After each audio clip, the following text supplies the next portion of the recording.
waache kucheza karata na masomo ya watoto wetu.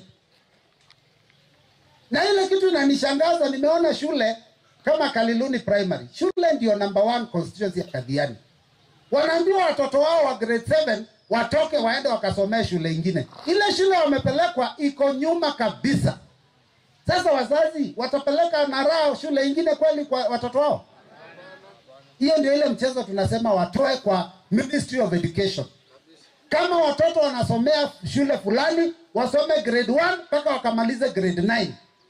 Na ukweli ni huu, mkitoa watoto shule moja mpeleke ingine, si ati wale wako na darasa mingi, hapana.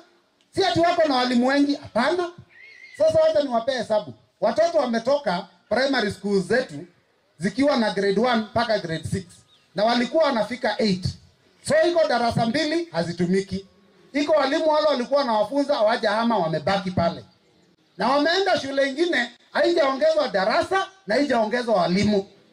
Masomo inaweza ikawa mzuri kweli? So hii mchezo ya masomo tunaambia serikali ya Kenya kwanza, muache kucheza siasa na muache kucheza karata na masomo ya watoto wetu. Ya mwisho kwa hiyo mambo ya hii sarakasi mnaona. Sasa juzi wazazi wamesema ile masomo watoto wanafunzwa wakiingia junior secondary ni mingi sana na hata ya primary school. So wakasema punguzeni. Sasa wakati wa kwenda kupunguza wameunganisha masomo. Hawaja kupunguza, wameunganisha. Mnanielewa? Nitawapea example moja. Iko somo inaitwa visual arts. Visual art ni art and design. Alafu imeunganishwa na creative arts. Creative arts iko na music na iko na drama. Imerudi imeunganishwa na PE, physical education. Sasa ukienda university saa hii, iko mtu anafanya degree ya art and design, mwingine anafanya degree ya music, mwingine anafanya degree ya drama, na mwingine anafanya degree ya PE.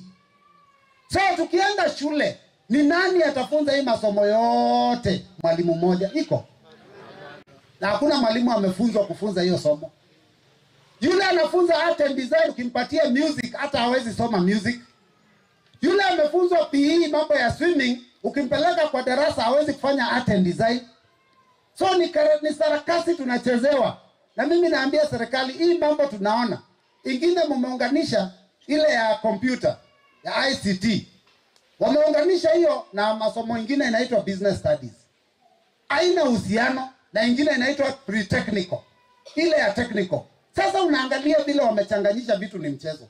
Mimi nataka kusema nikiwa hapa Mbeya, tukirudi bunge, kitu ya kwanza waziri atabidi aje bunge atuelezee kwa nini mnacheza na masomo ya watoto wetu.